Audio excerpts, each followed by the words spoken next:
Bonjour à tous, merci d'être présents, d'avoir bravé les embouteillages lyonnais pour nous rejoindre, parce qu'il y en a beaucoup qui avaient prévu, qui seraient un petit peu en retard, qui viennent en milieu de journée pour éviter cela. Donc une journée qui se veut un peu journée d'échange, échange avec nos équipes, avec nos partenaires, sur des thèmes qui vont parler de la transformation digitale, qui vont parler des infrastructures, systèmes réseau, de la cybersécurité, des logiciels de gestion. Donc, il y en aura un petit peu pour tous les goûts, mais avec à chaque fois un objectif principal qui est celui de vous donner les clés, les solutions pour être plus serein, on va dire, sur un plan informatique, pour que l'entreprise puisse vraiment se concentrer sur son cœur de métier, sur son activité principale et évite d'être pollué par l'outil informatique. Donc, je me présente, moi c'est Nicolas Levasseur, donc je suis le dirigeant de la société Folder, ceux qui ne me connaissent pas. Société Folder qui est une des filiales de Plénitude, basée en Rhône-Alpes et spécialisée sur les infrastructures systèmes réseau, sur la cybersécurité et sur les services managés. Et avec moi, Stéphane Guérin, qui est le directeur de notre département services managés, cloud et services managés, avec qui on va vous parler, on a décidé de vous parler pour démarrer cette journée, donc de MCO et MCS en mode un petit peu service managé. Et avant de lui laisser la parole, comme ça après, je ne monopoliserai plus la parole, mais dans un premier temps, je souhaitais revenir effectivement sur quelques termes, quelques définitions, puisque certains sont moins peut-être familiers de certaines terminologies. Donc, quand on parle de MCO, MCS en web service manager, le premier terme de maintien en condition opérationnelle. Le maintien en condition opérationnelle, c'est toutes les tâches, toutes les missions que réalisent aujourd'hui vos équipes. Donc, le MCO, c'est toutes les tâches, toutes les missions que réalisent vos équipes ou vos prestataires, vos partenaires, et qui visent à garantir la performance et la disponibilité de votre SI. Ce qu'on disait tout à l'heure, si on veut que l'entreprise puisse se focaliser sur son cœur de métier, ça signifie que les outils informatiques que vous utilisez au quotidien, ils doivent non seulement marcher, mais ils doivent marcher bien tout le temps. Donc, performance et disponibilité. Et pour ce faire, les équipes qui s'occupent de MCO utilisent tout un ensemble d'outils, dont des outils de supervision élargie de l'infrastructure informatique qui permet d'être informé en temps réel de l'état de santé global du SI et d'être en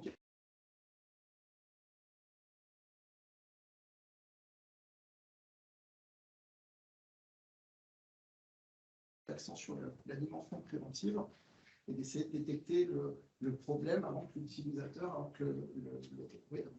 final ne le ressente.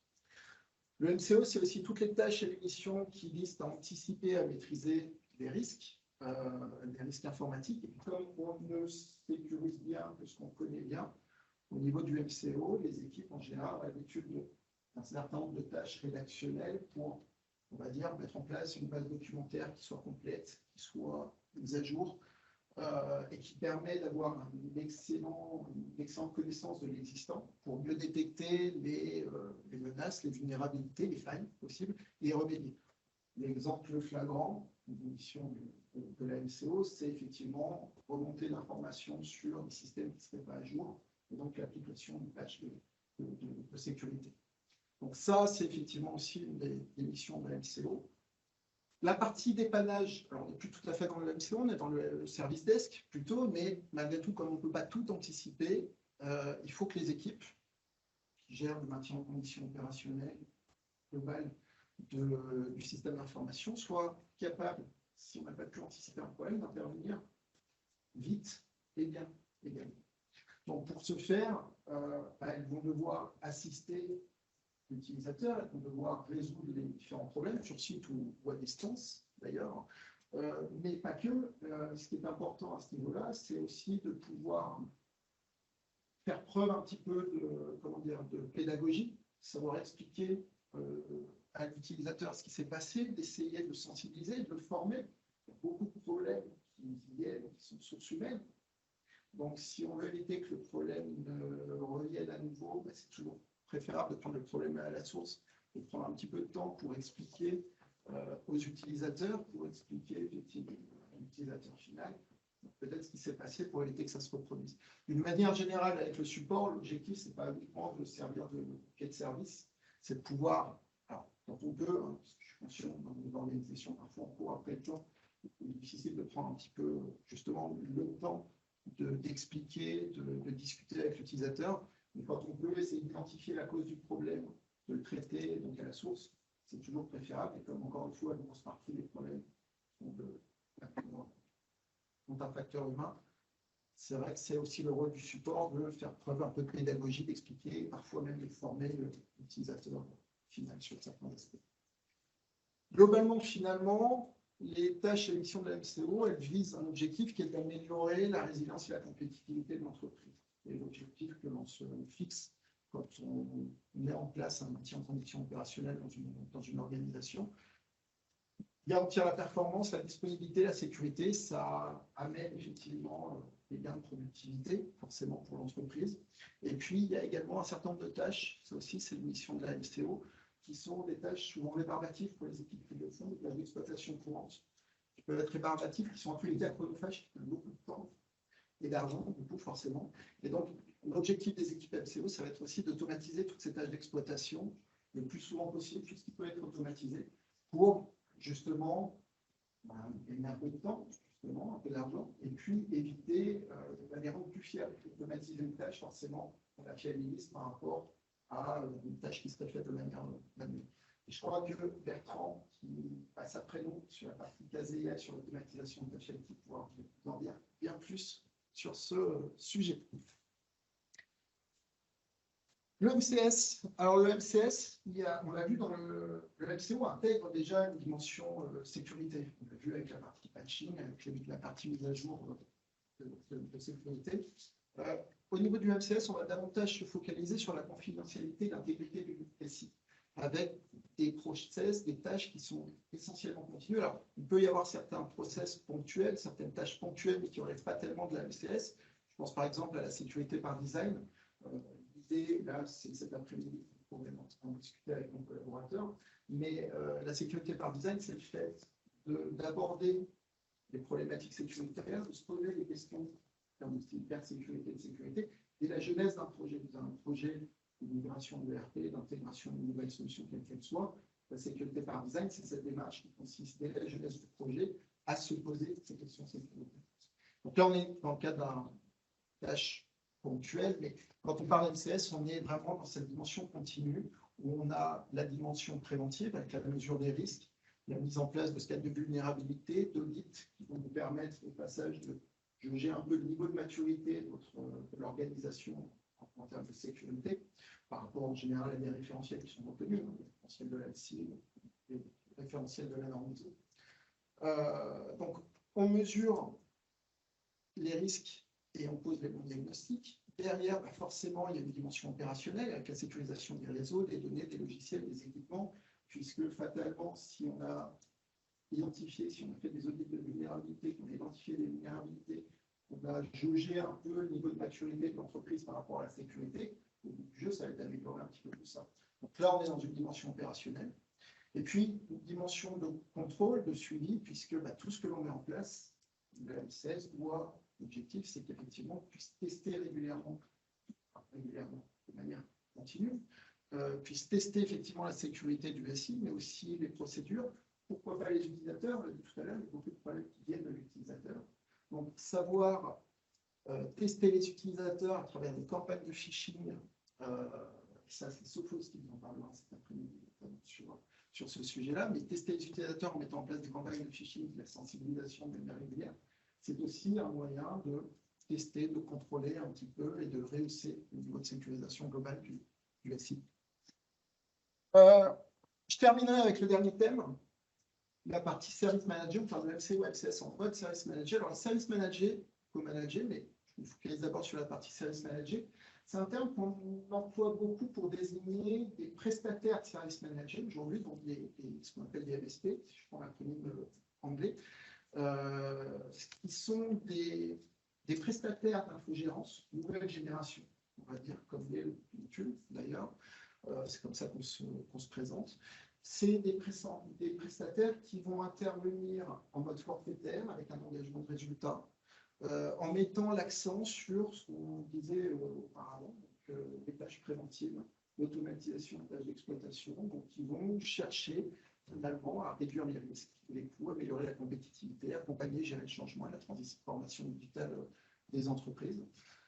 Mais ce que je trouve plus intéressant d'aborder par rapport à ça, c'est que pour moi, les services managés sont applicables également en interne dans les entreprises. Il y a des bonnes pratiques à connaître, à maîtriser, il y a des outils, il y a des process qu'il faut mettre en place. Mais pour moi, à partir du moment où une organisation décide, ce qu'il faut, en général, c'est une volonté qui vient de la direction, mais à partir du moment où une entreprise et une direction décident que le système d'information revêt un caractère stratégique pour l'entreprise, à partir du moment où les outils informatiques sont au service des enjeux de l'entreprise ou des besoins du métier, à partir de là, effectivement, on va pouvoir, pourquoi pas, gérer en mode service manager ou co-manager, parce qu'effectivement, encore une fois, vous allez, pour mettre en place du service manager, il faut deux piliers principaux, des outils, une plateforme technologique, et des outils qui sont intégrés tant qu'à faire les enjeux. Il y a beaucoup de temps là-dessus.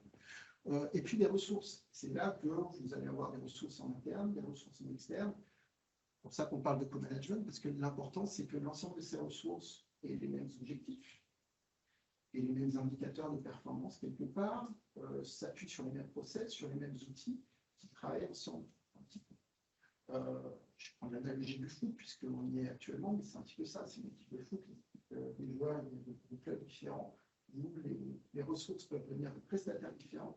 L'important, c'est qu'ils soient chacun bien à leur place, avec une mission bien définie, communiquant, que ce soit fluide entre eux. Donc, c'est les deux, si on veut un MCO, un MCS efficace, en mode service manager, on va devoir s'appuyer effectivement sur deux piliers principaux. Donc, ces deux piliers, c'est ce que je disais, donc la plateforme technologique avec des outils vraiment intégrés les uns aux autres, et des ressources qui sont organisées, adaptées à leurs tâches. Sur ce, ça parle. Donc, sur ces piliers, on va faire un focus sur ces piliers qu'on utilise nous, au niveau de la MCO. Il y a quatre produits qui nous aident à faire cette MCO. Donc, on a un premier outil de RNL qui va en fait collecter toutes les informations et qui va nous permettre de gérer tout notre parc informatique et de mettre en place la supervision. Ensuite, on va voir ce qu'on appelle un PSA, qui est un outil d'automatisation, un outil de ticketing, qui va permettre de gérer toutes les demandes entrantes, qu'elles soient provenant d'automatisation ou de demandes clients sur des besoins spécifiques. On va bien sûr avoir un outil de reporting qui va nous permettre d'avoir des indicateurs et de savoir où on se situe par rapport à des seuils qu'on aura déterminés selon les besoins clients. Et dernier outil qui est un des plus importants, il me semble, c'est la partie documentation technique, c'est-à-dire avoir un outil capable de pouvoir renseigner toutes les informations sur qu'est-ce qu'on monitore, sur les informations constructeurs, les équipements IT, toute la documentation s'il y a des applicatifs spécifiques, qui va permettre aux personnes qui font la MCO de pouvoir avancer de manière assez efficace. Donc, si on fait un focus sur les outils, donc les outils, la partie RMM, donc c'est le principal outil qui permet de superviser et de poser toutes les sondes qui vont remonter les informations, qui permet aussi l'automatisation en termes de sécurité sur la partie patching. La partie patching, je sélectionne les patchs qui m'intéressent, je peux faire des exclusions, je décide des reboots, c'est tout ce qui est décidé au niveau du client. Et ce qu'on disait tout à l'heure sur des tâches qui peuvent être un peu rébarbatives et chronophages, l'outil permet aussi d'automatiser des tâches qui aujourd'hui prennent du temps au client et sur lesquelles il n'a pas, entre guillemets, une grosse valeur ajoutée, mais qui lui prennent beaucoup de temps. Donc cet outil vous permet aussi cette phase d'automatisation et d'aller plus loin dans ce sens-là. Sur la partie PSA, donc comme je disais, PSA qui automatise des services informatiques. Alors, ça va de la partie helpdesk, quand on dit automatiser, c'est-à-dire qu'un outil comme ça vous permet à la fois de générer des tickets automatiques suite à alerte provenant du RMM, mais de gérer aussi des demandes informatiques. Ça vous permet aussi de construire une base de connaissances qui peut être un complément de la partie gestion documentaire que l'on verra tout à l'heure, qui peut aller aussi beaucoup plus loin en termes de facturation. Si vous avez des services qui sont intéressés par ce mode de fonctionnement, on peut générer de la facturation directement à partir du temps passé et des tickets qui auront été ouverts et comptabilisés par les gens du desk. L'outil de reporting, à un moment donné, il faut savoir se situer par rapport à un état actuel. Et donc, on a un outil qui nous permet de créer nos propres tableaux de bord par rapport aux besoins du client, de savoir si le service desk est en surchauffe, si on a un certain nombre d'alarmes, une tendance d'alarme qui est en train de monter. Bref, on a des outils qui nous permettent d'être complètement autonomes sur la création et de répondre aux besoins déjà en interne et aux besoins du client selon ses souhaits.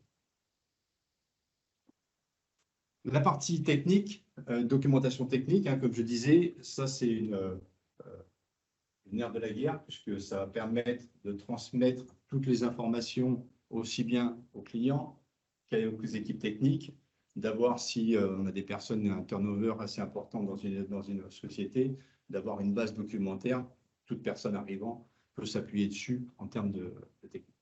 Comme je disais, l'avantage de cette plateforme, c'est aussi d'avoir des liaisons avec les outils de RMM et les outils de ticketing, parce que qui dit alerte de la partie RMM peut générer un ticket, et qui dit générer un ticket peut avoir des informations en termes de gestion documentaire derrière. Okay. Alors, qu'est-ce qu'on fait dans la partie ressources au niveau du MCO? Donc, on fait tout ce qui est partie supervision des postes, des serveurs, selon entre guillemets, les standards et les besoins des clients, c'est-à-dire qu'on va superviser des valeurs comme des espaces disques, des services, des choses comme ça. Mais on peut être totalement en adéquation avec les besoins des clients, aller superviser des services spécifiques à des applications métiers.